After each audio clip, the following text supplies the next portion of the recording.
job. Brian, what is up? How's it going? I love that. Well, hey guys. One of many amazing Brians in the laundromat business, by the way. Oh, yeah. You know what? I feel like Brian is the name of the industry, really. I mean, like, yeah, destined. Hey, welcome guys to the live stream with, I mean, this is like craziness right now. We have Dave, the Laundromat Millionaire Men's with us, and we have Brian Wallace, the president and CEO of the CLA with us. And I'm here. Like, what's going on here? So, hey, guys, welcome. This is awesome. Yeah. How you guys doing? I'm excited. Yeah. I don't know if I can say it. I'm not sure if I have another word that better describes this, but to quote Jordan Berry, I'm pumped. I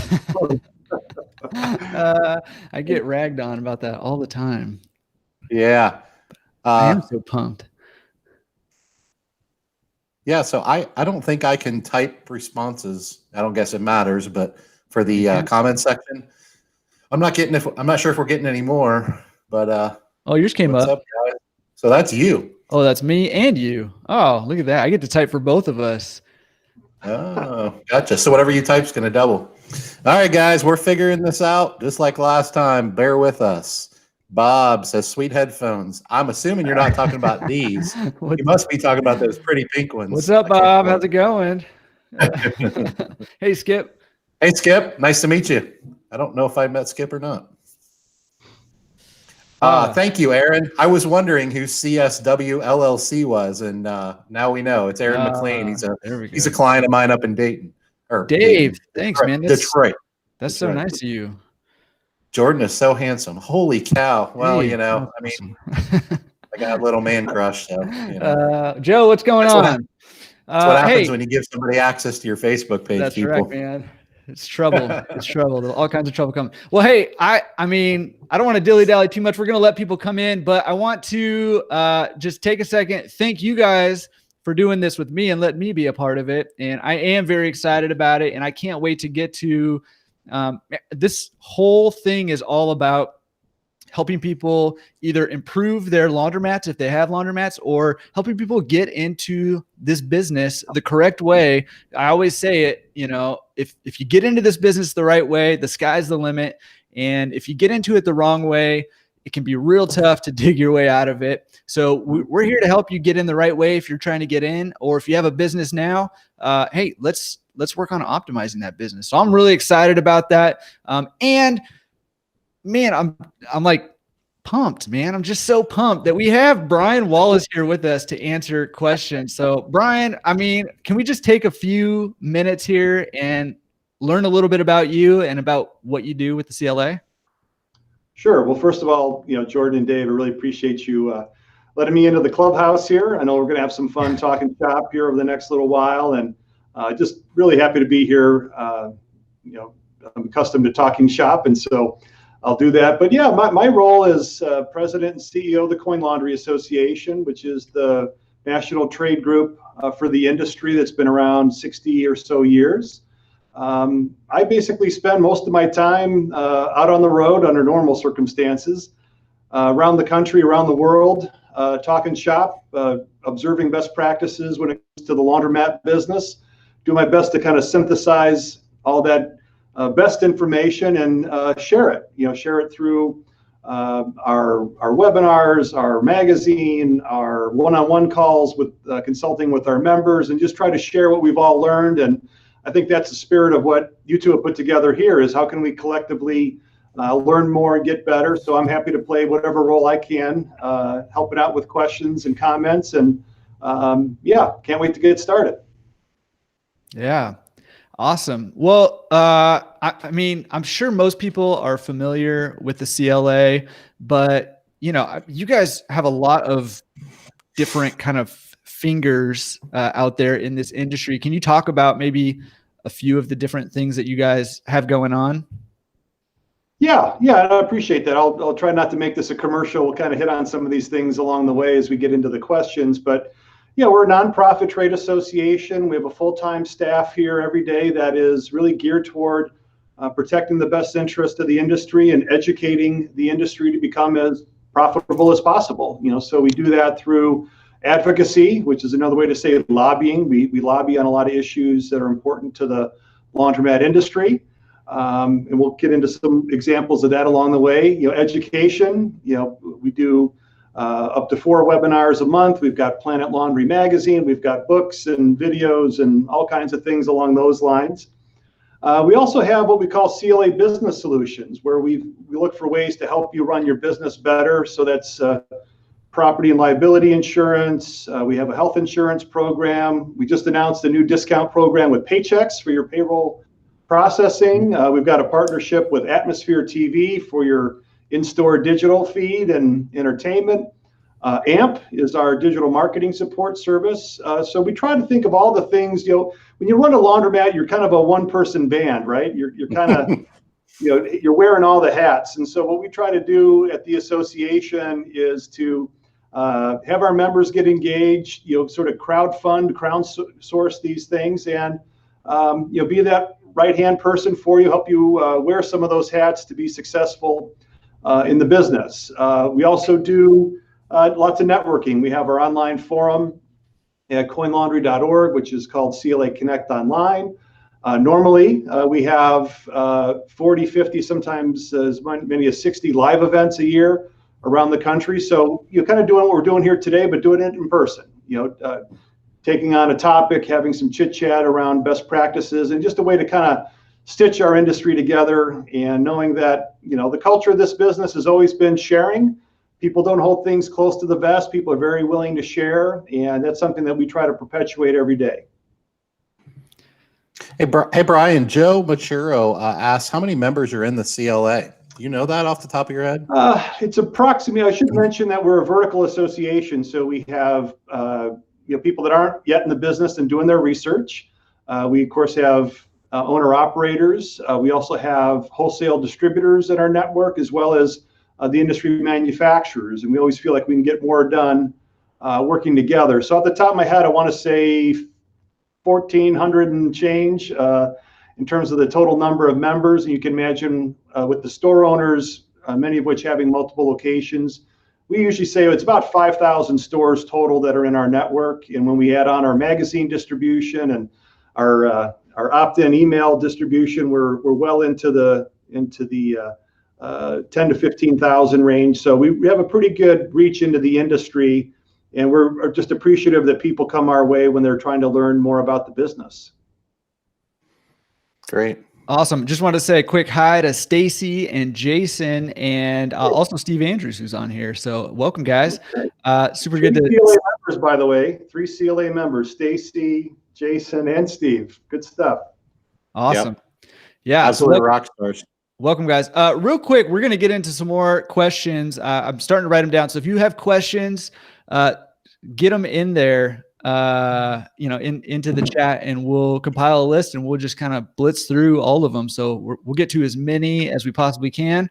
But I just wanted to take a quick second before we really dive into it to let you know that already we have our next live Q&A planned. Dave and I have it planned. So it's going to be, take out your calendar app right now and just stick it in there and just reserve this time. You're going to want to be there. Trust me. So that's going to be Saturday, February 13th. And we're going to do that at 5 p.m. Eastern time. That's a Saturday, February 13th, 5 p.m. Eastern, which is 2 p.m. Best Coast time. So Best Coast, West Coast. Yeah, guys, we when we thought about picking our next time, we're trying to mix this up with different times, because we know everybody has different schedules, later, earlier, trying to factor in both coasts and the people in the middle and everything. So yeah, we wanted to do one on a Saturday. So hopefully that's a good thing for the industry and everybody isn't quite so busy. We'll see what kind of participation we get. But if you guys have any feedback, put it in the comments section, send us emails. Any way you can give us feedback. We want to try to reach as many people as we can each time we do this. And I think our tentative plan is to do one of these a month. And we'll probably have different guests and sometimes not have a guest. And every once in a while, I may even let Jordan talk. So we'll see how this goes. Yeah, probably not though. Probably not. Yeah. Beast Coast, East Coast.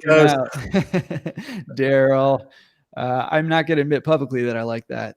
So. I see Luke Williford's on here. He's under a what do they call it? A handle. He's under the wash house. And then we got Steve Andrews on here under the Wash House in Nashville. So I'm not sure if they're on the same team or if they're like opposing. Oh man, let's get them National League, American League baseball thing. I'm not sure what's going on here. That's right. This could be good. It could be bad. There, I fixed it. Is on. Yeah. Hey, what's up, Jacob? He was on the podcast last week. Yeah, I just got done watching that. I was gonna say, remind me of his name, Jacob. Yeah, absolutely.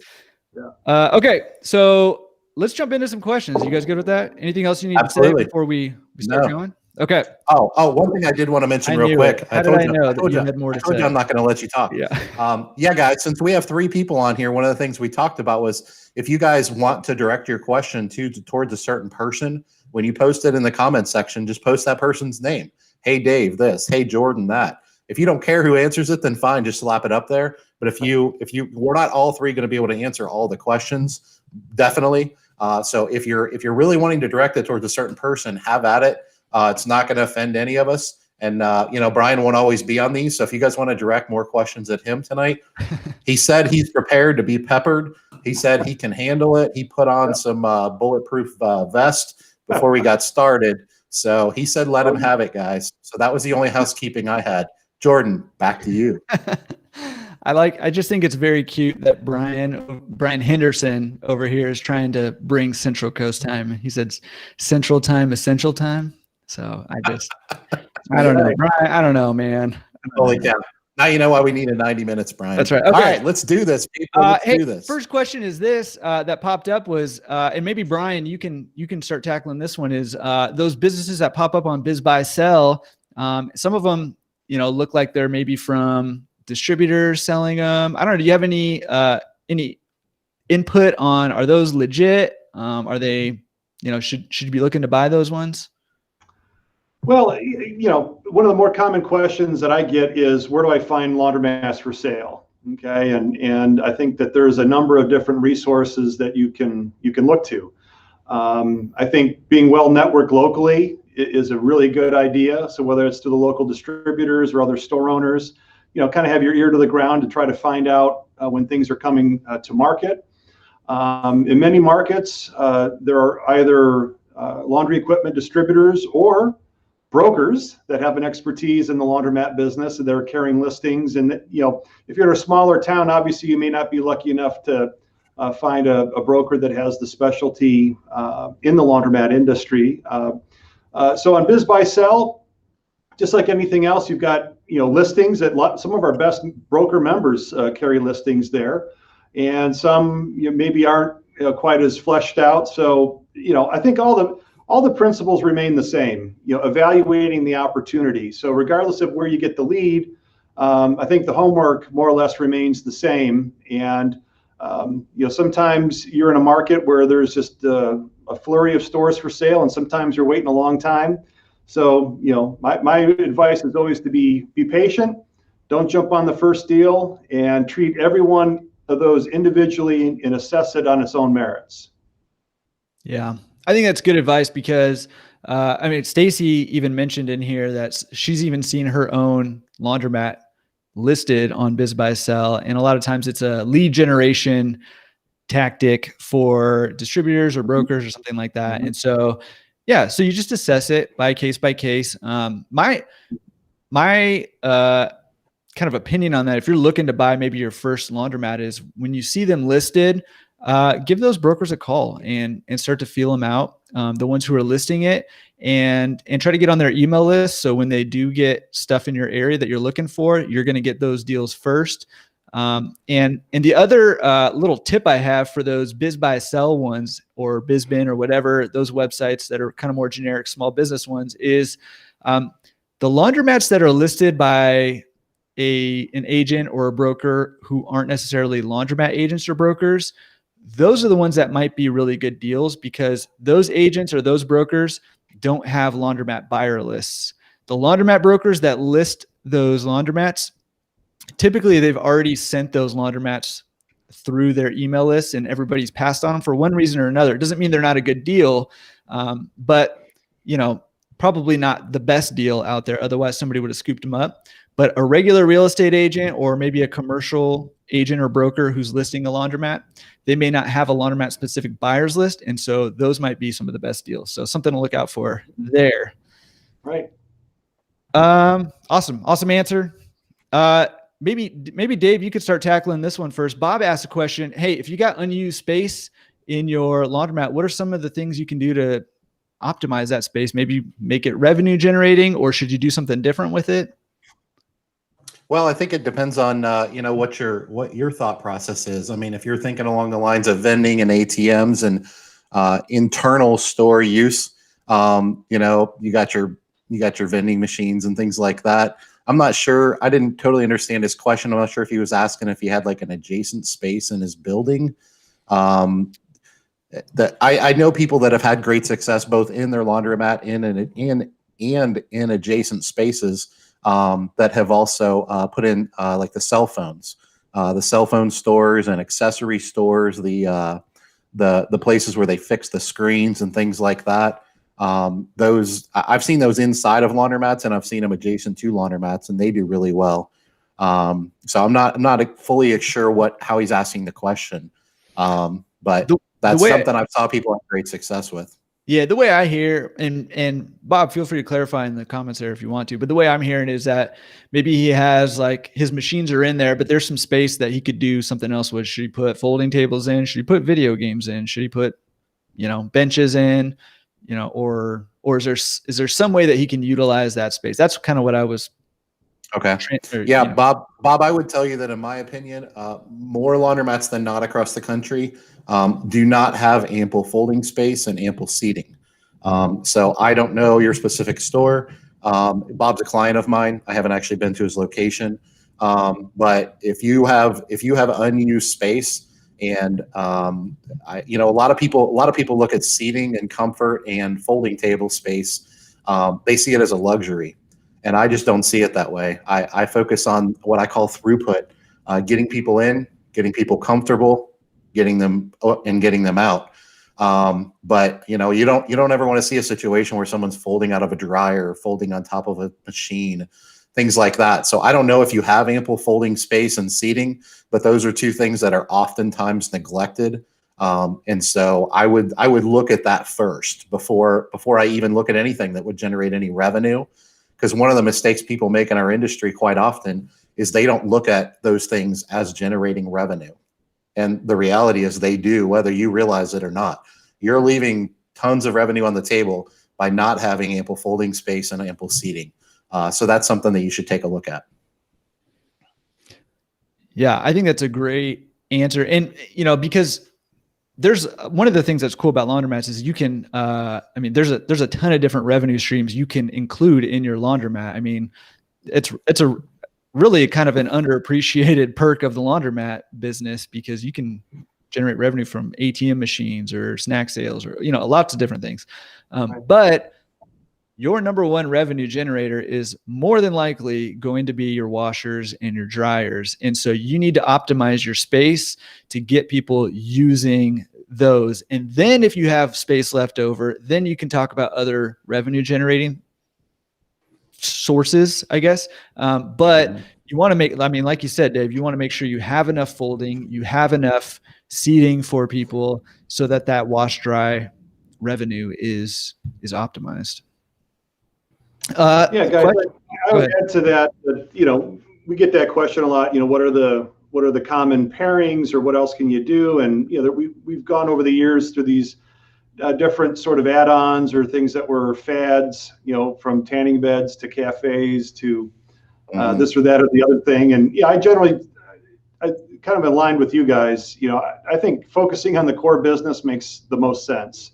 That's what you're there to do. And so if you can do things that can further support that, again, if you've already ticked the box for ATM and ticked the box for great vending, how can you make your customers happier?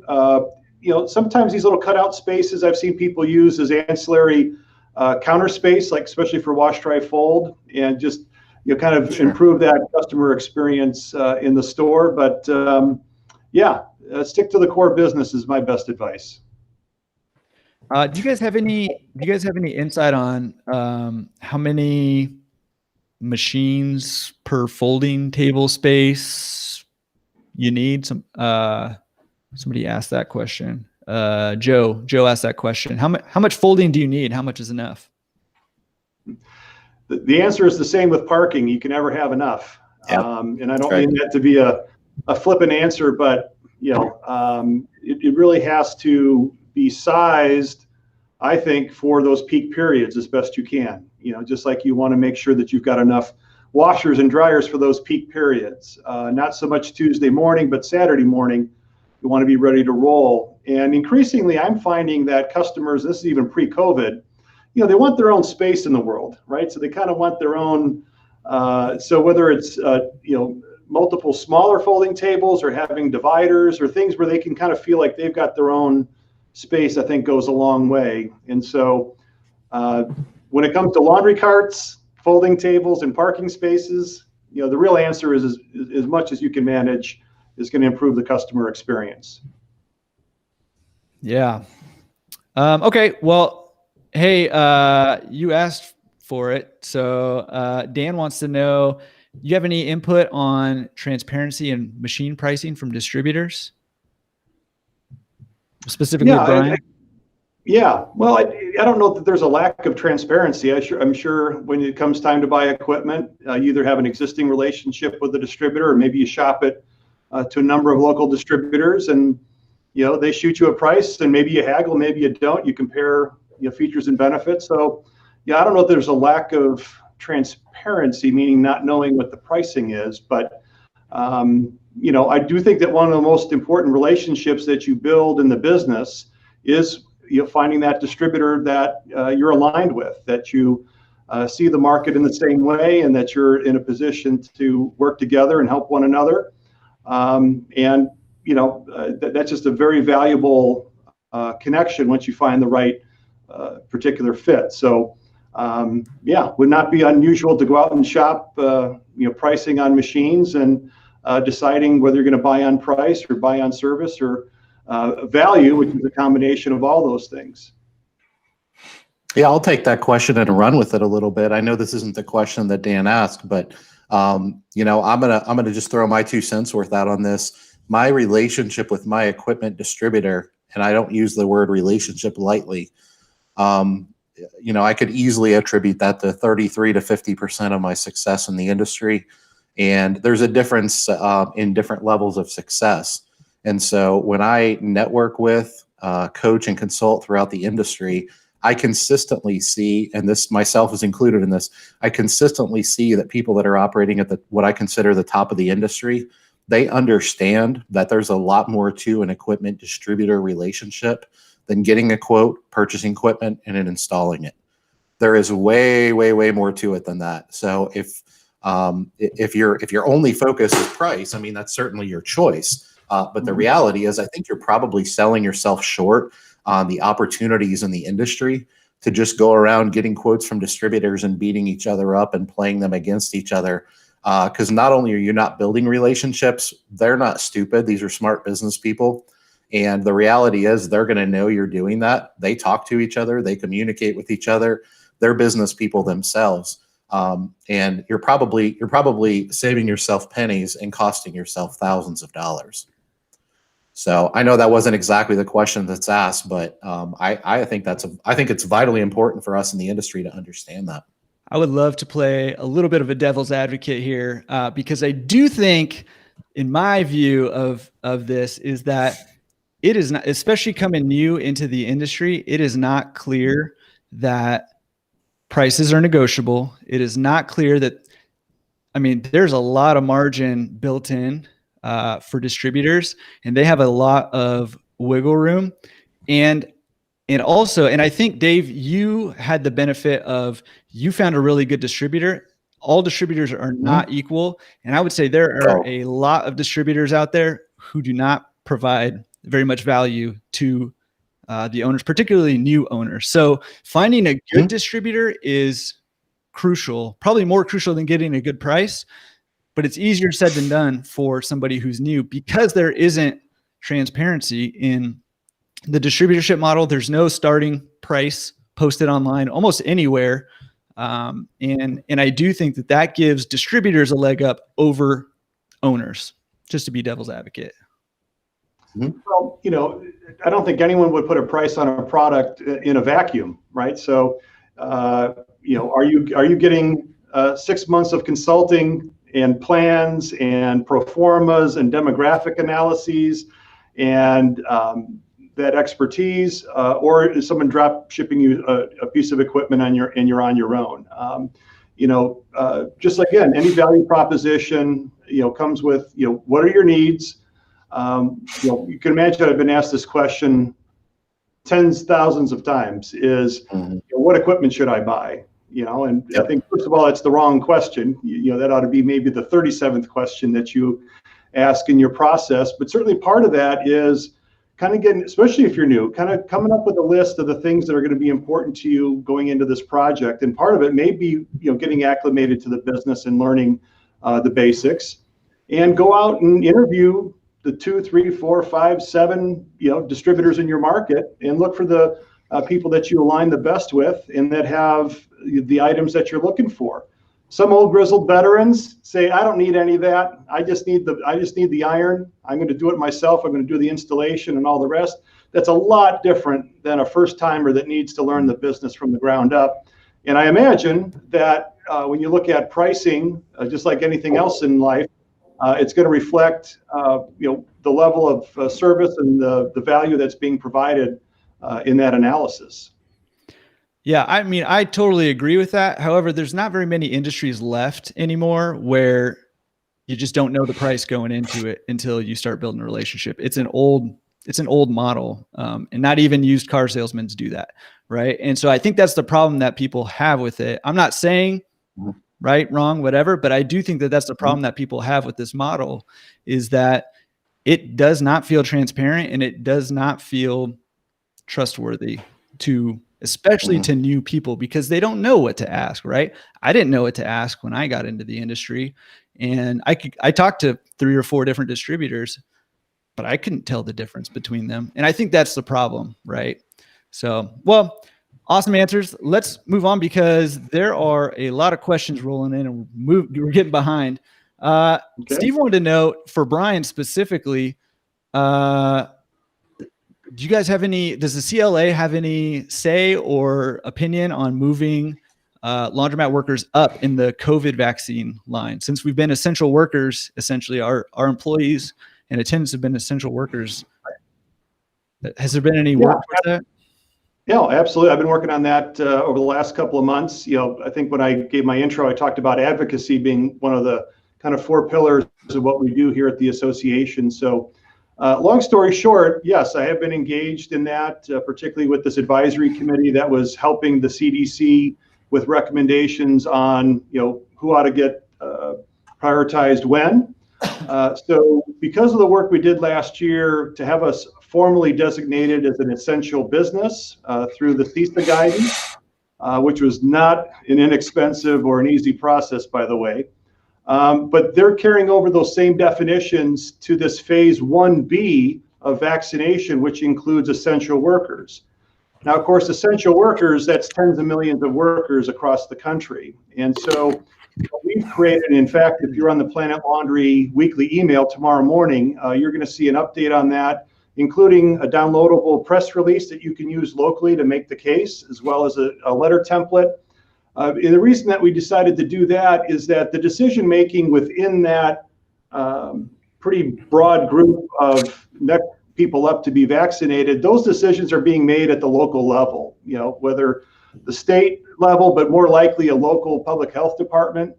And as I say in the press release, laundromat workers, they risk being overlooked, because rightfully the grocery store operators, clerks come to mind, and the delivery drivers and the public transit folks, and all these folks certainly are very much essential, but just laundromat workers doesn't come immediately to mind. So we need to help educate that. So we've got resources on that that we're making available. And so yes, long story short, we've been engaged in that over the last several weeks, as well as all the other issues related to remaining essential and the restrictions that we're kind of working with in different markets in terms of laundromats being open for business in the face of the pandemic. So you are essential, your attendants are essential, and that's a message that you can communicate locally and say, hey, while you're vaccinating all these essential workers, let's not forget the laundromat folks that are on the front lines every day providing a basic public health service at the laundromat. Yeah, great answer. And I think that, laundromat workers are not thought of as public health workers generally, like you said. And I think that's a great way to put it and a great way to look at it. And, I think we all appreciate the work that the CLA is doing to help us navigate the whole COVID situation, right? It's like unprecedented, and having the CLA be an advocate and also kind of a guide throughout that, I think has been awesome. I hope that's a good reason to be a member and support your profession, because it takes an enormous amount of resources to be successful with that work. So we're there on your side. We're doing that type of work every day. A quick aside, Jordan, just because it came across my desk just now, I've been in touch with the U.S. Coin Task Force on a regular basis, and my contact at the San Francisco Fed confirms that now all the coin allocations have been removed. So as we were dealing with the coin shortage throughout the year, I was engaged with them as well as our friends at the Mint. And so I'm happy to say that the allocations came off the quarters November 15th. And not that you guys need nickels, but the nickels have been released as of tomorrow. So we just look for things that are important to our business, and we do our best to represent the industry when those things come up. Awesome. Yeah, that coin shortage hit a lot of laundromats hard. So, okay. Awesome answer.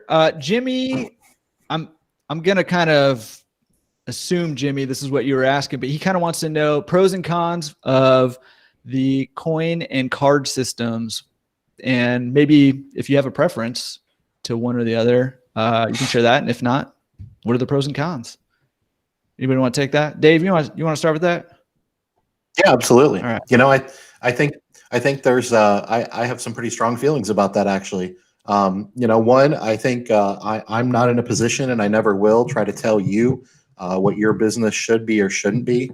And if you are under the impression that something I've said comes across that way, then you've misunderstood me, or I haven't been clear enough. So that's the first thing I'll say. The next thing I'll say is, when it comes to a payment system of any type, I have my opinions of what I do in my store. And of course, my opinions and how I make my choices is going to be what I recommend my clients do.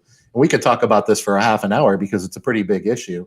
But the reality is we have to remember that there's a bunch of different business models. There's the smaller unattended stores.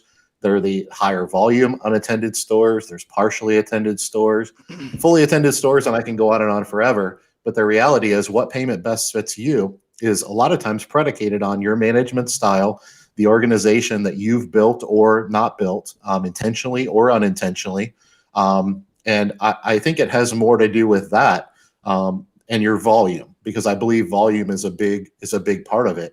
I think in most situations, coins work fine for the smaller, the lower volume businesses, and you can decide if that's quarter or dollar coin. There's pros and cons to both, and I don't want to get into that. But the coin side of things tends to be the lower volume stores. I don't know, you could say $2,000 or $3,000 a week probably is a rough ballpark of where you should probably be coin, and it's probably not worth maybe investing in the payment systems. In my opinion, if you get anything above $3,000 or $4,000 a week into the 5, 6, 7, 8 range, hybrid is typically the best way to go, in my opinion, which is where the majority of my stores are. And I'm talking self-serve business, not all the other aspects to my business. The hybrid system, what I use is the dollar coin and the CCI fast card, but it doesn't really matter the brand. I go with the hybrid system. And so I've built my payment system in a way where I want to give customers options. And I choose, and I'm not saying this is wrong to do it another way, but I choose to build my business model and the convenience of payment systems around not what's convenient for me as far as management of my business, but what's convenient for my customers and what I believe reduces the barrier to do business with me. So there are some customers that prefer to use coin. Are they going to use you or not use you if you don't have coin, if you have other payment systems? You won't know until you make that decision. but I just choose to not make them make that choice. If they prefer coin, then I want to give them that option. And I do believe that that dollar coin is a much better option, especially for our future, for vended laundries than quarters. Just, it's a numbers game. There's a lot of different payment systems. Like I said, I could go on for hours. There's a lot of different payment systems. He will too. I will. I do believe that phone pay is our future. Absolutely. But I also believe that it's going to take us 15 to 20 years to get there at a very high penetration rate. And so my personal opinion and what I've done in my stores is to go with a hybrid system, which is dollar coins, fast card CCI, which is the reason for that is the swipe at the terminals themselves, which I think a lot of people are still very used to, multi-generational thing. I'm 44 and I don't remember a time when we weren't swiping cards. But the nice thing about the CCI fast card system and other systems is that they also have the phone pay app. So in my opinion, that type of a payment system setup hybrid is the best of all worlds. And does it have a few pros and cons? Sure, absolutely. No system is perfect. In my opinion, if you get anything above $10,000 to $12,000 a week in revenue, it doesn't make sense to do coins, even dollar coins in that environment, because you're going to be even if it's dollar coins and you've increased capacity by 75% in your money boxes, you're still going to be in a situation where you're having to collect dollar coins out of your store every 2 or 3 days, which is just unacceptable to me. So if you can, you could develop. I really think it depends on the volume of business you do and how you prioritize. But I say this all the time, and I passionately believe this. The beauty of being an entrepreneur and a business owner is I get to choose what my business looks like. Nobody can tell me what that looks like. They can give me choices, but at the end of the day, it's my decision. And I don't think it's wrong to make the decision of management, and ease of management is the reason for my payment system. If that's what's best for you as a business owner, and you feel that's best for your business and you want to make decisions in that way, that's fine. That's not what I do. I do it based on removing barriers to entry. I want to make it as easy as possible for my customers to do business with me. Well, Jordan, I'm brand agnostic, which I think helps with this particular question. There's no question that the industry is moving away from quarters as the only form of payment. So we can kind of start with that.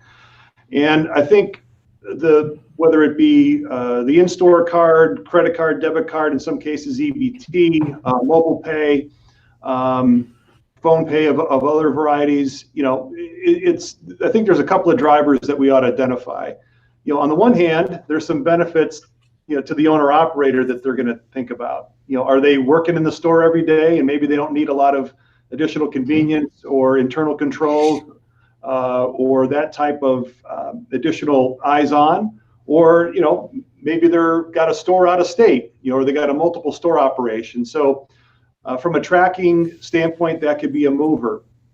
But on the consumer side, consumers they've made their decision, right? That's already well underway. And we could just use the facts here. We do an annual survey that gets into all kinds of benchmarking. There's about 56% of laundromats now that have quarters as the only form of payment.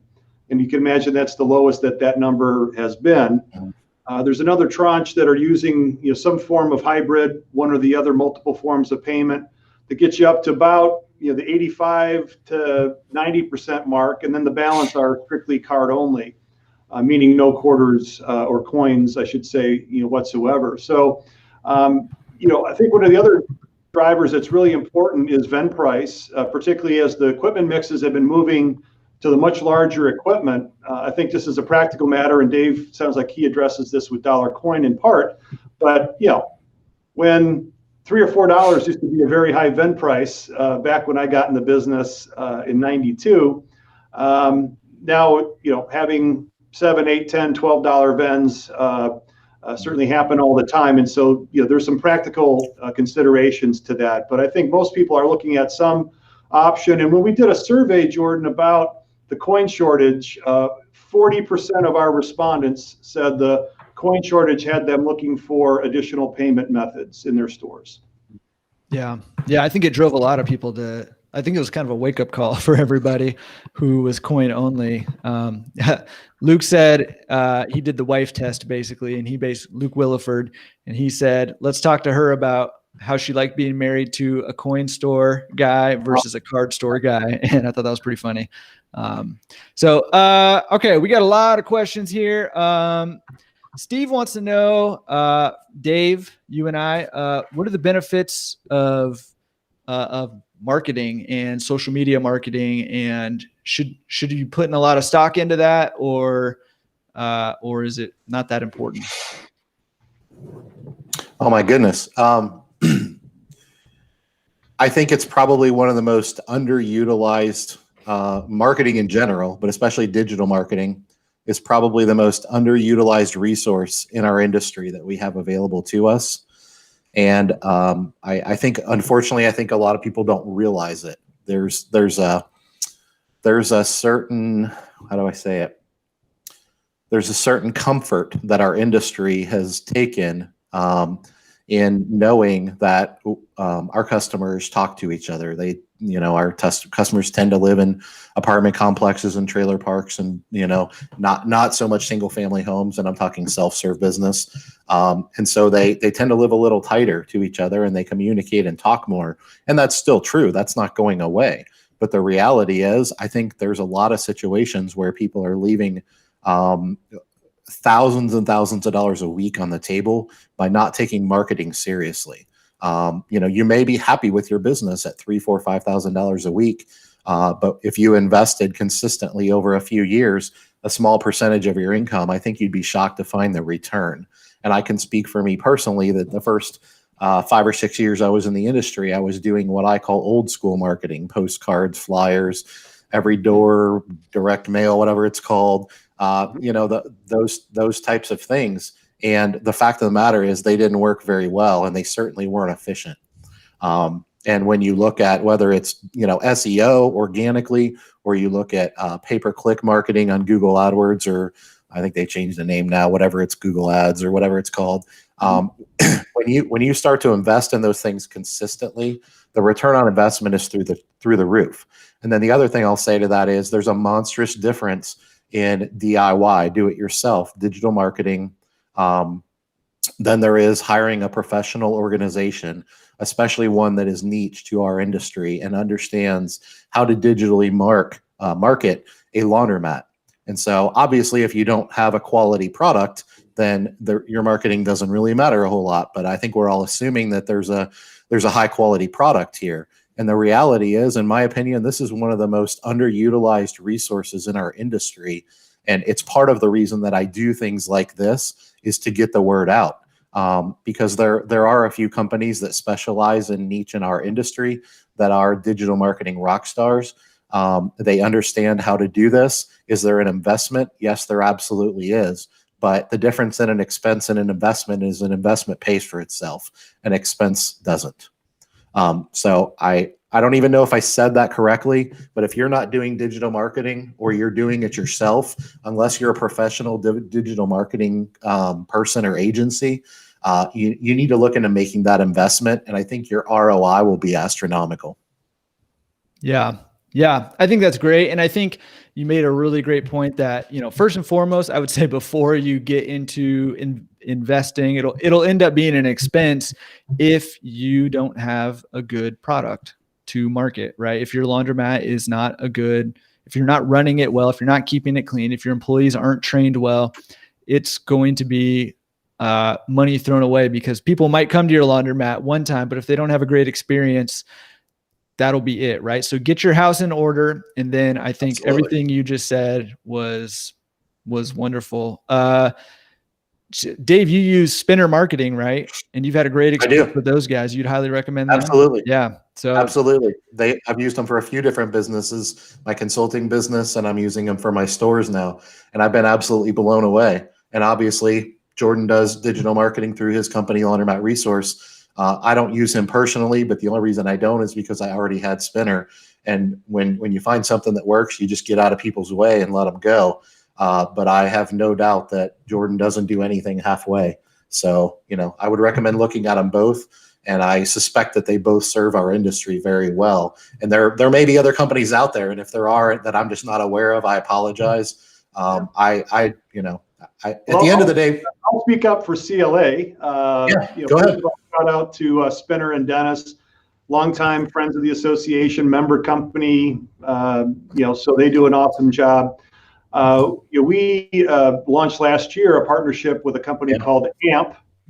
Yep. I've done some terrific digital marketing for laundromats, hundreds of them now, and our members are really liking it. It's very simple, couple of different choices to go from, and whether it's just your website. I think if you had to do one thing right, it's your Google listing, and this is where people are looking for the laundromat near me. And so if the Google listing is not perfect, you're really spinning your wheels. And we can also help with reputation management and the Google 360, recording in your store. So just check it out at the website, coinlaundry.org. Look at our CLA business solutions, and AMP is one of them. So the good news, Jordan and Dave, is that I've been doing this a long time. There used to be really nowhere to turn when it came to laundromat marketing. Laundromat marketing was an oxymoron.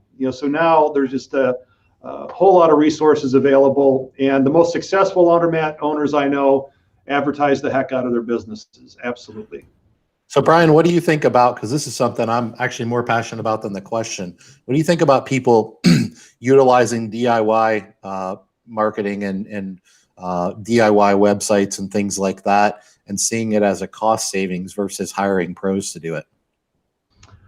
Well, like a lot of things in business and in life, I think you're either in or you're out, and doing it part way, you just get the corresponding results. And so, one of the things that's made laundromat owners great over the years is they are frugal, and they are careful, and they are do-it-yourselfers to a large degree. But I think there's certain aspects of the business where it pays to get some professional input. So we have members that are professional digital marketers, and believe me, I listen to what they have to say. So, I just think that if you want to do it right, and again, we're not talking about big dollars. They used to talk about 3 to 5% of laundromat sales on marketing.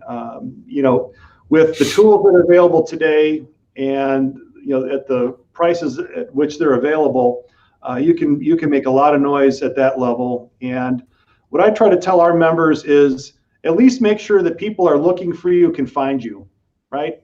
We can at least get that much accomplished. And if you do any of the things that have just been mentioned, you're light years ahead of your competition.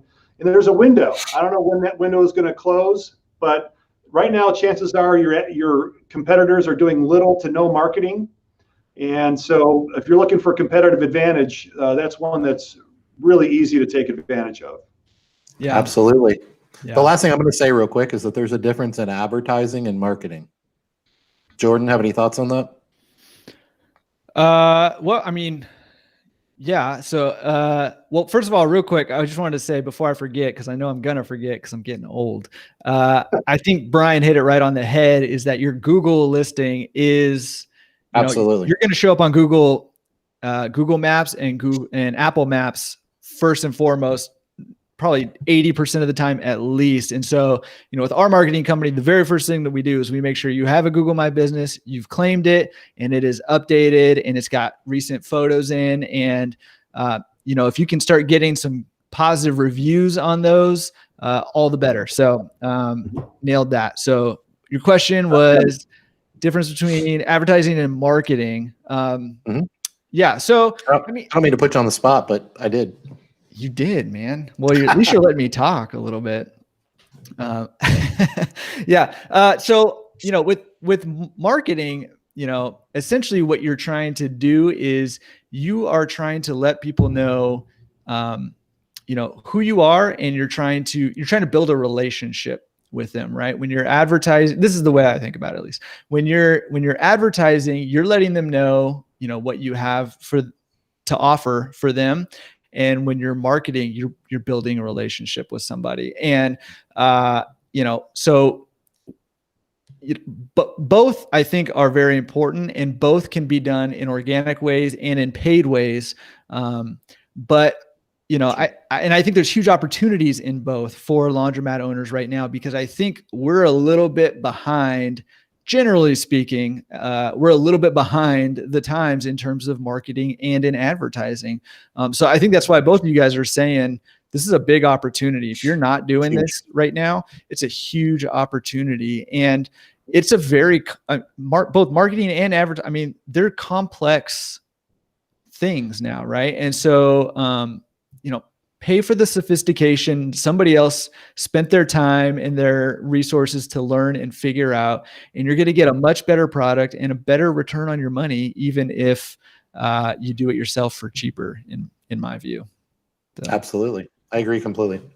The best way I've heard it said is advertising is telling people where you are. Marketing is telling them who you are. Yeah. Awesome. Okay. So do some marketing and advertising. And the other thing I would say is your website, which kind of goes right along with it, right? But your website could be your potential customer's very first experience with you. So I do think another huge win for a lot of laundromats is just getting a fresh update on your website. If your website looks like it was built in the 90s or even in the early 2000s, it's going to show, and that is going to leave an impression on the customer. So you want to have a really good impression, and that's going to be their first impression of you before they even walk in your doors, before they meet your well-trained, smiling faces of your attendants, before they see your, spotless laundromat and all that. They're going to see your website. And if you don't impress them there, they may never come see what you have going on inside your laundromat. So I know we don't want to hammer this too much, but I see our website and our digital marketing presence in general, I see it as a lot like a bathroom. When it comes to a laundromat, people don't expect much from a laundromat bathroom, but wow, what an opportunity to wow them. And so they don't expect much from our website and our digital presence. What an opportunity to wow them, because everything in life is relative, right? I mean, if they go on Google, they expect impressive things. If they go into a fancy restaurant, they expect a nice bathroom. When they go into a laundromat, they're just impressed that your machines are working and maybe there's somebody working that cares. But they don't expect anyone to put any attention into the bathroom. And so I spend heavily on my bathrooms. I invest heavily on that because when they walk in there, it's just one more opportunity to blow them away. And I see digital marketing and our digital presence in general as the same thing. I think it's greatly underutilized, and I think it's greatly underappreciated, which just tells us that the opportunity is monumental. Okay. Market. That's the long story short. Do some marketing. Get a good website. Okay.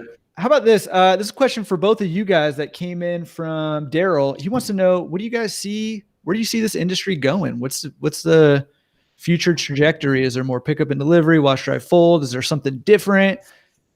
Tell us the future. Open up your crystal balls, and you both got the crystal ball head here. Rub it up. Tell us what's going on here. We come pre-made with that. Well, I guess I can kick it off. I mean, we could talk about the future of the industry, and I get invited to give talks on that topic all the time. And most of them are pretty evident. And with COVID, by the way, I think most of these existing trends have simply accelerated. Whether it be full service laundry, wash, dry, fold, commercial accounts, pickup and delivery. We talked earlier about transition on payment systems, and stores are getting better. It's going to be a lot more competitive out there. Many appreciate competing with rundown stores, and as you should. But I think that the bar is being raised. I think that there's going to continue to be a major. I've always called it consolidation from within. Going from primarily single store operators. I'm not saying thousands of store chains are being rolled up like so many industries have been, but certainly a bigger move to multiple store operation, and all the technology that we've been touching on, I think, supports that growth in multiple stores. The networked machines and the payment systems and the camera, being able to look into the stores on a digital basis, all these things are supporting this multiple store concept. So I think there's going to be more full service laundry. I think that the stores are going to continue to improve in appearance. I think certainly equipment capacities are getting bigger. And I think we're going to be seeing more and more attention paid to our business. I got to tell you guys, the amount of new investor interest that has come through our doors here is always impressive. And many of you are in the feed that are just looking at the business. But since COVID, the proverbial phone is ringing off the hook. People are looking for something to do for themselves, by themselves. And they're looking for things that are recession resistant, in this case, pandemic resistant. Yeah, I have seen that. My phone is literally ringing off the hook. I'm doing 10 to 15 consulting calls a week right now, and to a point where I'm going to have to lower my time slots but it makes a lot of sense, right? We have a very attractive industry because we stayed up. This one silver lining of this pandemic is that it has proven that our industry is not just essential as classified by the government, but it's essential, right? It is essential. And so the business is relatively stable. We saw tons of other businesses close their doors, not be able to stay open. A lot of those sadly will never open back up. And yet throughout this whole thing, almost all laundromats stayed open and were able to serve their communities. And like you mentioned before, Brian, provide a public health service to communities. And that's attractive to people who are looking for solid, stable businesses, people who are looking for cash flow. I talk to a ton of real estate investors all the time. They're always, chasing cash flow. And I tell them all the time, I'm a real estate investor too, but the average real estate deal cannot touch the average laundromat deal in terms of cash flow. And so it's just a very attractive model, I think, for a lot of people. So really excellent points. Man, we still have a lot of questions. Here's one that really hits close to home. If you guys don't know my story, when I first got in the industry, I lost a lot of money early on. I made some bad decisions, learned a lot of very difficult and expensive lessons. And so I talked to in my coaching, I talked to a lot of people who are afraid to get in the business because they're afraid to lose money. So maybe you guys can help us out here and talk to us about, what if you buy a store and it's losing money, you're bleeding money? What can you do? What are your options? Dave, I'll let you go first this time. Yeah. Well, I think this is what we should always be doing all of the time, whether you're losing money or making money, because in either scenario, you're probably leaving money on the table. And what that is what entrepreneurs always have done and always will do in every industry, is look for problems, solve the problems, look for market differentiators, opportunities to differentiate yourself from the plain Jane, stereotypical laundromat. And that's not an insult on anyone or anything or any type of business model in the industry. But the reality is, whether you're unattended or attended, you're running drop-off, pickup, and delivery, you got a staff of 600 and 5,000 stores. You're the Taj Mahal of all laundromats and have gold-plated couches. At the end of the day, we can always do things better. We can always learn from each other. There's always better ways to do things. We never have everything all figured out. And at the end of the day, if we approach the industry that way, then we're going to be probably far ahead of our market in 99.9% of the cases. So I'm a big believer in focusing on market differentiators. So I want to have every competitive advantage possible. I don't want to have every competitive advantage compared to my competitors. Those are two different things, because if you're only comparing yourself to your competitors, then chances are you're probably a little bit better than your best competitor. And in a lot of cases in the industry, that's a pretty low bar. I want to only compete with myself. I want to compete with the best in the industry that are in other markets that I meet at places like Clean Show and Excellence in Laundry and CLA Connect forums.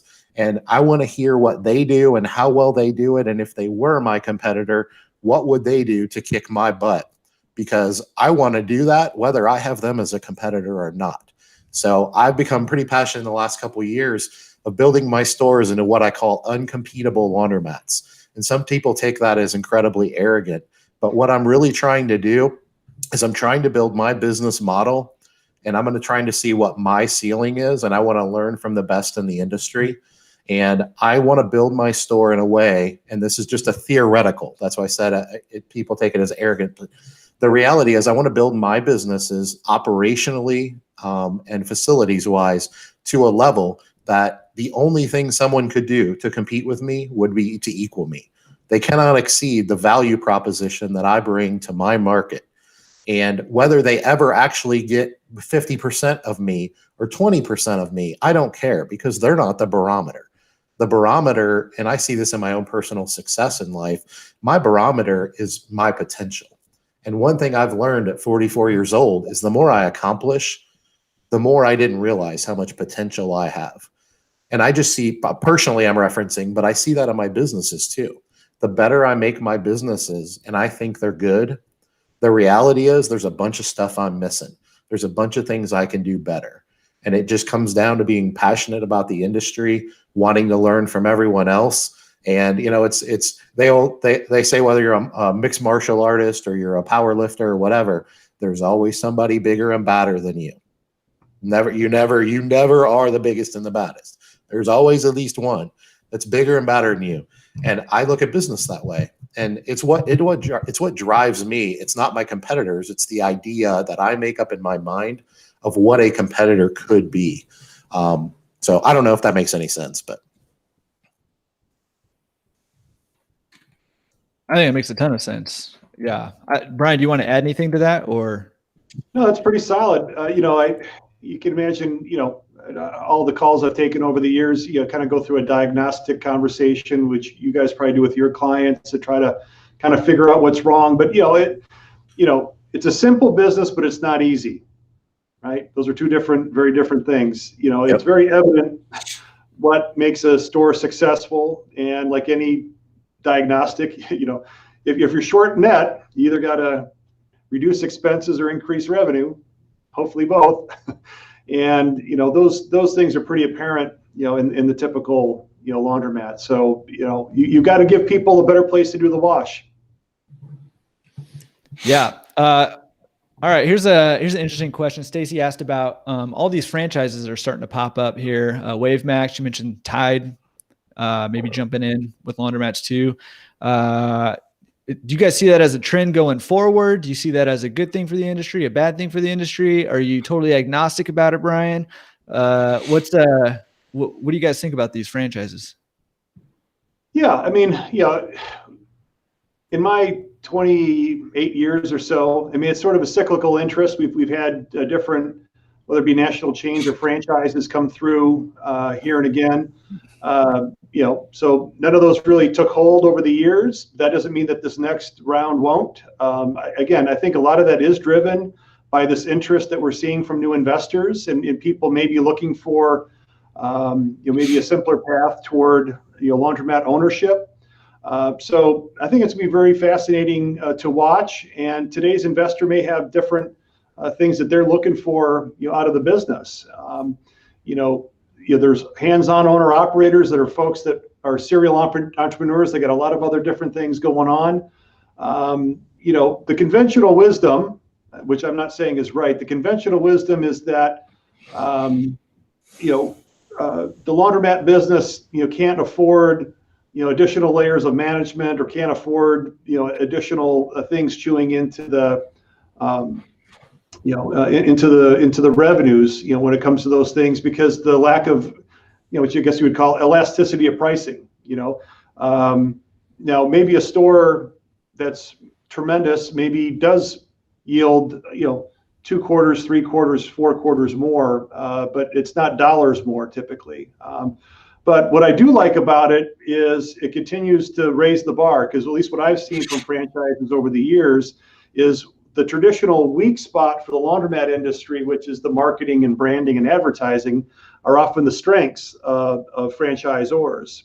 So I think it's going to be very interesting to watch, and I just view it part of the overall trend toward multiple store ownership and just general interest in getting into the business. Yeah, I think it is interesting. I'm curious, and Brian was kind of mentioning this too, but I'm curious as if it will take off a little more this time around, just because the technology, and kind of going back to what Dave was saying earlier, the technology is more there than it was kind of in the previous go around of these franchising attempts. And so the management becomes a little bit simpler or streamlined, a little bit easier. But yeah, I don't know. I think it's yet to remain seen. The technology benefits available to the single store owner, obviously get multiplied when you have 5, 10 stores, 100 stores. In terms of the ability to remotely manage, or not having to be there standing over every collection that you're making. I think another thing to think about is, oftentimes, whether it's a chain or a franchise or something on that scale, it's based on economy of scale. And so when you look at the core of our business, rent, utilities, and payroll, are those things that tend to get you better deals the more you do. I think one of the things that maybe not strictly speaking is economy of scale, but in terms of ease of management, is that marketing, is leveraging that technology to make the stores more efficient. And so I think that's something that, again, whether you're doing it as an owner operator, building 5 or 10 or 15, or through a franchise model or something else, the nuts and bolts of the business are the same. Yeah. I just want to point out real quick that Steve Andrews compared Dave Mintz to Michael Jordan. So Dave, I mean, there you go, man. There you go. And real quick, I know some of you guys weren't here in the very beginning, but I just want to let you know that Dave and I are doing our next one of these live Q&As on Saturday, February 13th at 5:00 Eastern time. So in case you weren't here in the very beginning, we just wanted to make sure you knew about it. Throw it in your calendar. Plan to be here. You'll be hearing announcements from us on all our different platforms and everything too, kind of coming up to it. But just wanted to get it on your radar. Saturday, February 13th, 5:00 Eastern time will be the next Q&A. Hey, Jimmy had a lot of really good questions. I know I've spoken with Jimmy before, and he is looking to get into the industry. So he's got a lot of questions regarding being brand new, but I was wondering if maybe you guys could give a tip to all the people who are here watching this or listening to this, who maybe are trying to buy their first laundromat. What, maybe like 1, 2, maybe 3 things that you think are the most important things to kind of focus on for someone new getting into the business?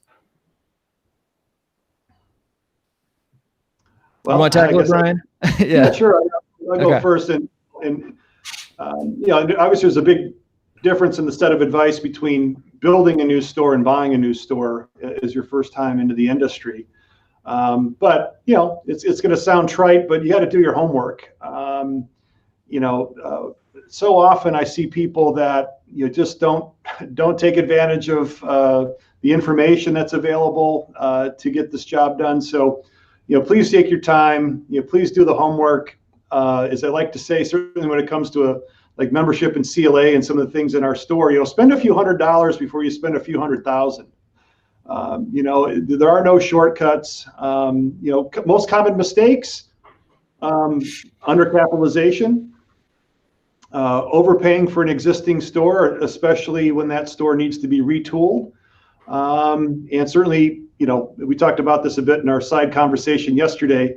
You can recover from most every mistake you make in this business, probably with the exception of one, which is if the lease isn't right, it's really tough to bounce back from that. So you really got to do your homework with focus on those couple of items. Yeah, those are good tips. Dave, you got anything to add to that? Yeah, I got a few things actually. Just to let everyone know the dates and times that Jordan gave for our next event. I think that's going to be hosted on my YouTube channel, which is Laundromat Millionaire. So while we still got your attention, I just want to remind you all, we don't make anything on this. Our goal isn't to monetize this in any way. It's just to help the industry. If we're just going to ask one thing of you, it's just to subscribe to our YouTube channels, share the information with other people. Our Facebook pages and things like that's great too. All we want to do is continue to have an opportunity to serve the industry and to take the industry to another level, just one conversation at a time. So the more opportunity we have to have those conversations with people and to share information with them, we're able to do so. So we are advocates for the industry, but you are too. You guys wouldn't be here trying to get better. And it's not lost on me that some of the top operators in the industry are on here. And I know they're on here to help other people, which is appreciated, but I also know these people, and I also know they're on here to learn, because they're also passionate, obsessive people that are push the envelope, try to be better tomorrow than you were yesterday. And so, yeah, I really appreciate that. What was the question? Tips for newbies. Tips for newbies. Yep, tips for newbies. Thank you. Yeah, so tips for newbies. I'm going to echo one of the things Brian said, and I don't know if he said it in these exact terms. I personally think it's a lot more important that you take your time and try to get an educational base in place. Brian said earlier, which I've heard it said many times, and I wholeheartedly agree with it, that this is not a complicated business. It's a simple business, but that doesn't make it easy. If it were easy, everyone would be killing it. Everybody would operating at a high level. We wouldn't have different percentages of the industry operating at different levels. If it were easy and anyone could do it. The problem is the people that approach the industry thinking it's easy, thinking all they have to do is collect coins and keep the machines working and keep the doors unlocked and things like that. But yeah, one of the things that I did right, and I did plenty of things wrong, but one of the things that I did right in the industry is I've always been pretty passionate about education and knowledge and learning. And, you can't fast forward 10 years and gain 10 years of information yourself individually. But what you can do is leverage resources, things like the CLA, networking events, white papers. This seems like a great time to plug this book. I did it on my Laundromat Millionaire page, and I'm going to do it again tonight. This is a product. This is a product of the CLA. If you go to the CLA store, you can purchase this. If you're a member, you get a tremendous discount. If you're not, you pay a little bit more for not being a member. But 11 years ago, I don't know what iteration it was. 11 years ago, when I got in the industry, this was one of the first things I purchased. Back then, I think it was black and white, if I remember. I think it was called Today's Coin Laundry versus Today's Laundromat. And I'm not sure how many editions of this have been out there, but if I had to point to one single resource, and this isn't even that thick, it's not that big of a book. This thing is packed. I mean, this is an MBA in laundromat ownership 101 from the beginning to the maturation process. And if you haven't read this cover to cover 4 or 5 times, it wouldn't take you, I don't know, it wouldn't take you probably an hour and a half to 2 hours to read through this. And so you can't tell me that you can be in a hurry to spend hundreds of thousands of dollars, whether you're purchasing an existing store, building a store could be millions, or whether you're taking over a rougher store and borrowing and leveraging or investing your cash. The reality is, if you're operating at a high level, it's not a cheap business to operate in. It's very capital intensive. Mistakes are very expensive and very painful. But the reality is, you don't have to spend 2 or 3 years on your education. Depending on how passionate and obsessive you are about this, you can learn a huge amount of the industry by leveraging relationships, networking, and purchasing resources like this, memberships in the CLA, watching things like the Laundromat Resource Podcast, Planet Laundry Magazine. I could ramble on and on for hours and hours, and I've been doing this for 11 years, and I absolutely attribute that to a large portion of my success. So I don't know if I'm giving you one definitive thing, but really what I'm looking at is more of a big picture mentality is, yeah, you can hire consultants and the good ones are going to pay for themselves tenfold. And it's no secret that me and Jordan do consulting. And I'm not here to sell our consulting services, but the reality is that's just another example of being able to leverage somebody else's expertise, just like you're doing that with a CLA membership, just like you're doing that by purchasing someone's book or watching their YouTube channel. The reality is the information is out there, and it's maybe not as centralized as we'd all like it to be. The CLA probably does a better job of that than anyone in the industry, but the information's out there, and it's really not that hard to find. And if you dig hard for a few months, the amount of information and the knowledge that you can gain. And I see it with some of my personal clients. I'll talk to them. I'll give them a few tips. A couple weeks later, we'll come back and jump on a call. And the difference in the education level that they have and the things we're talking about is astronomical, because I can tell that they're grinding.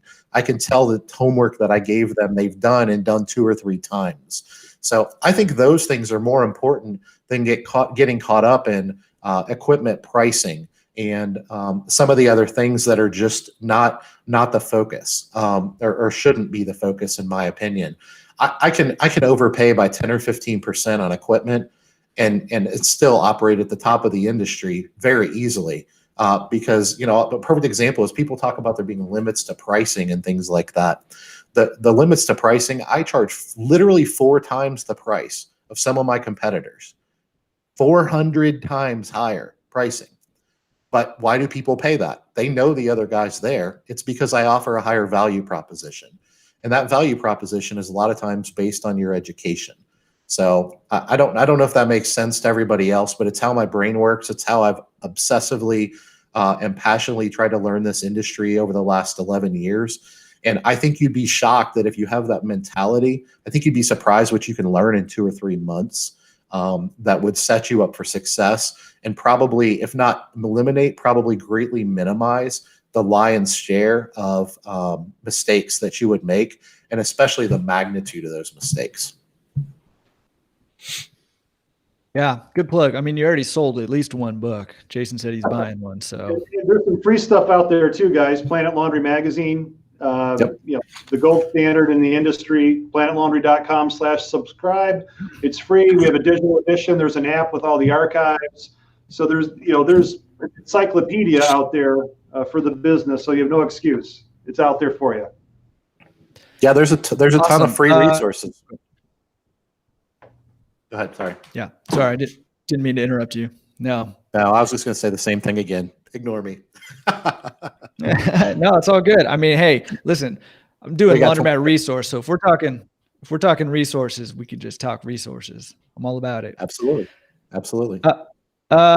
Brian, question for you from Stacy. She asked, actually, let me just read it. I don't know if you saw it, but she said, would the CLA ever consider some sort of buying group to try to get members better pricing on supplies? I'm assuming, well, maybe I shouldn't assume what supplies she's talking about.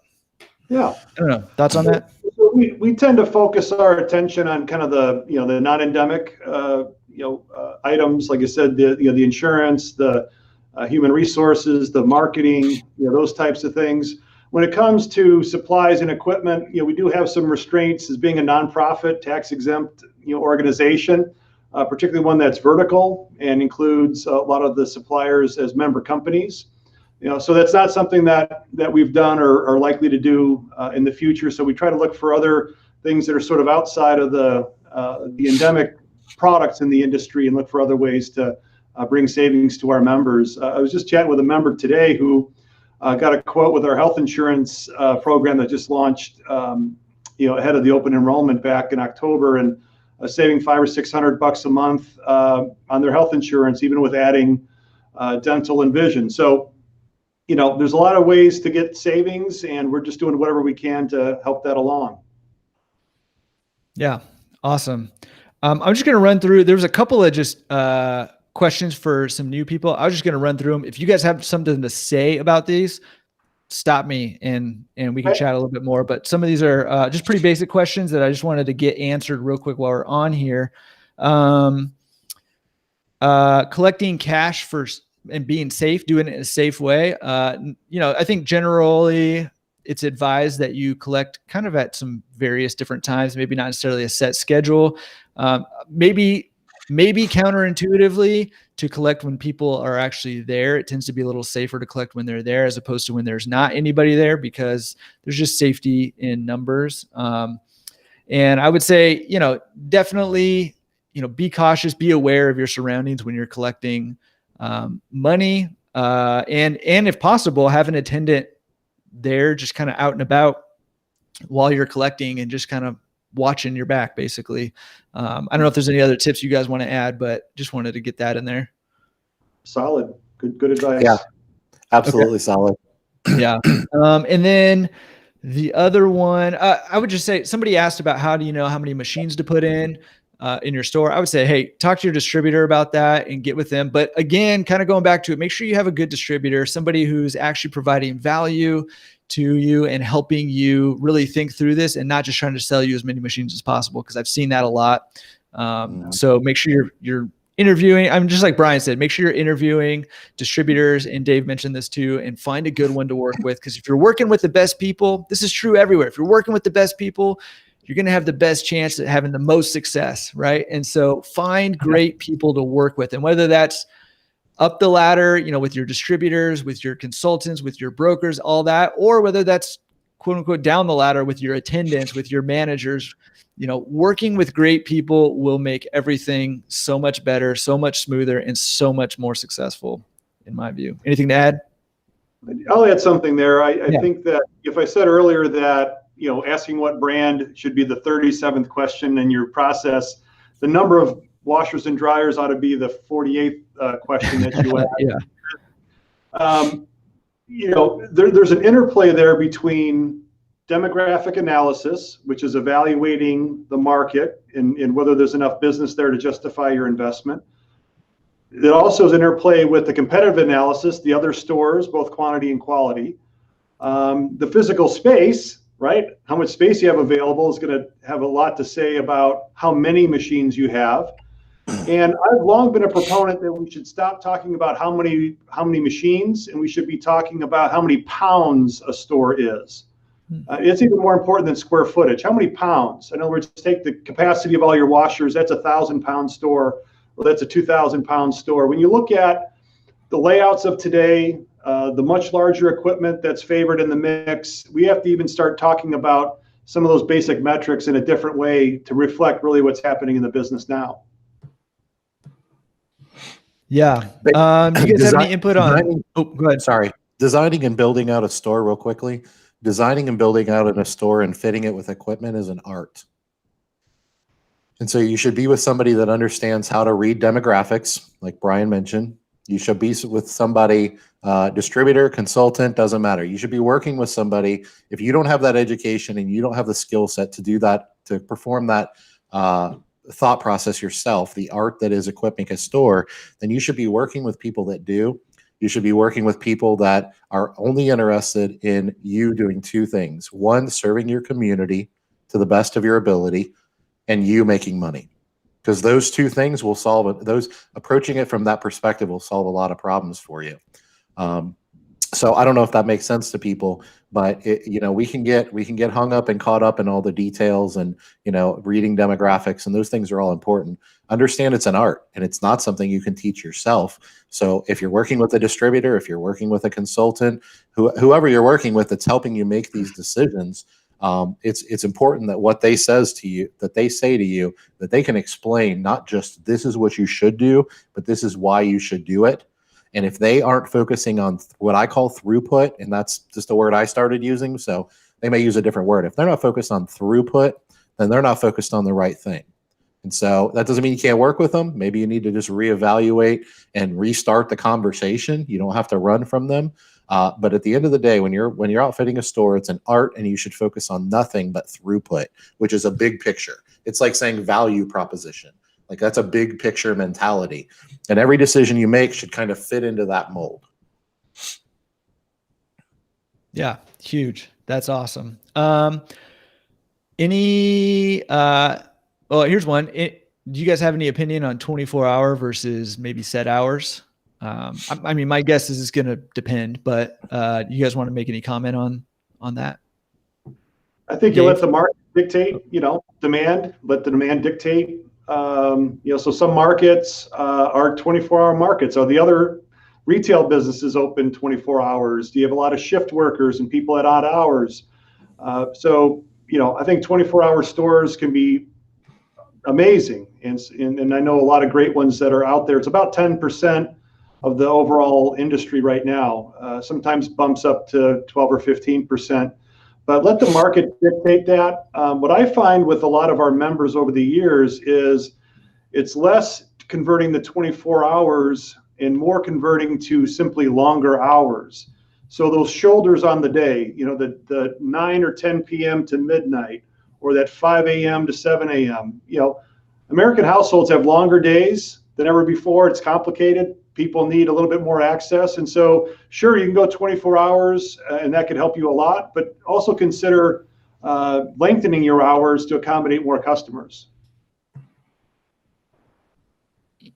Yeah, I think it goes back to what I said a minute ago. From the owner's perspective, whether to go 24 hours or not is a lot of times not an economic decision, because you very seldom are going to generate enough revenue. And I know there's exceptions, plenty of them, but generally speaking, you're probably not going to generate enough revenue to justify it.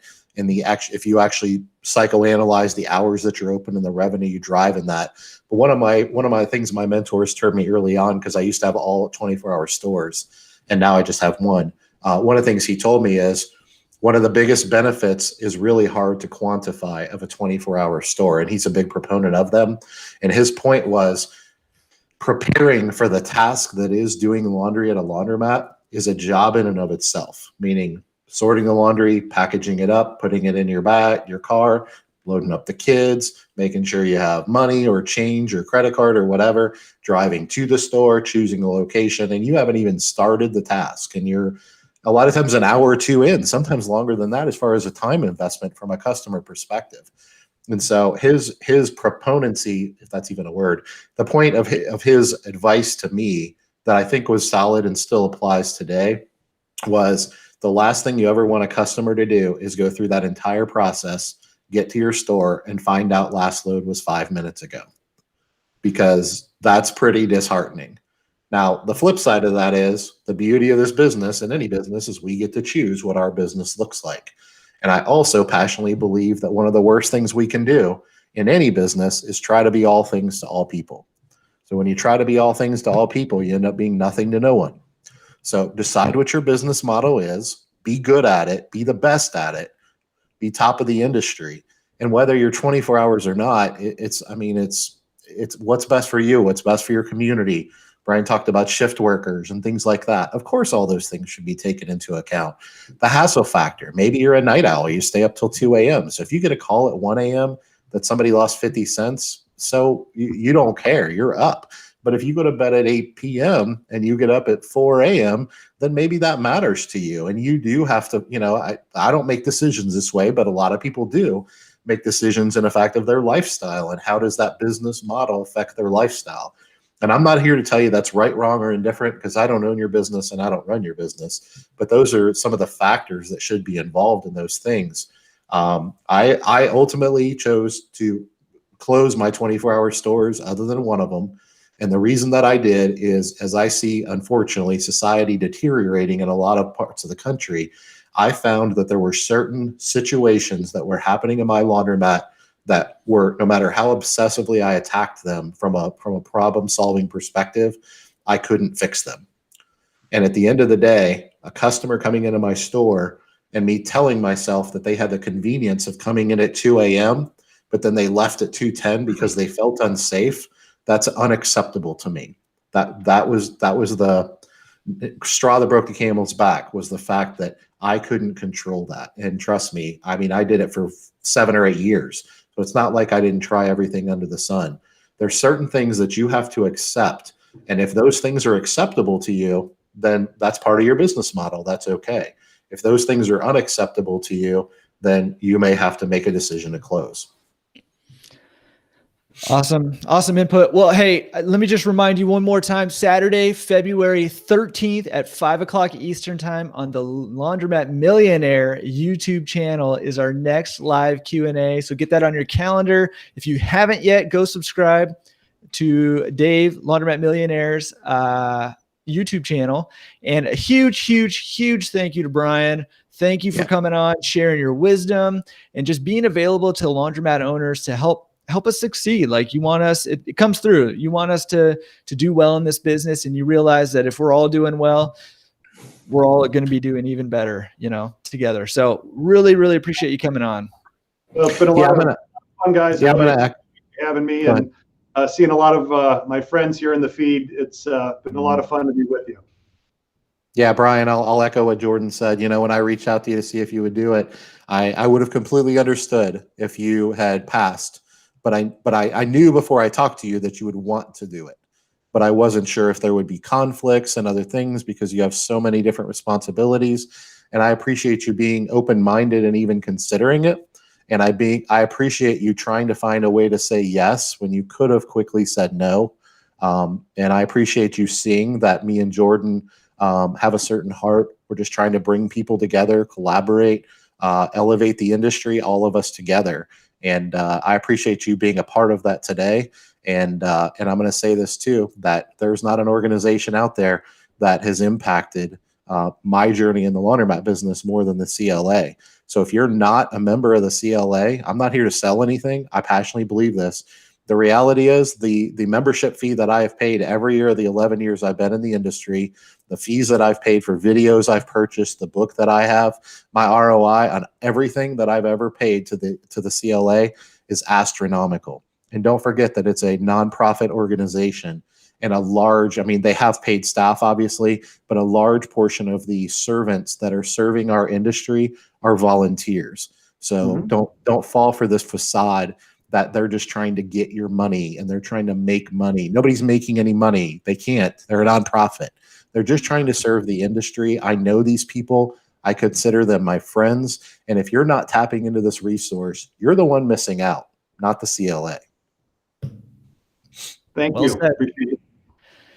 All right, guys. Well, thank you again. And again, huge thank you for the chat. I always think, I know there's a lot of wisdom happening here and here from these guys, but I always think the best parts of these things is the conversation happening in the chat where you guys are helping each other. You guys are giving, awesome, your numbers to help other people, assess their business, and you're giving your advice there. So really, there's a lot of wisdom happening here. Super cool to have Dave, the Laundromat Millionaire Men's, and Brian Wallace, CEO of the Coin Laundry Association, answering your questions.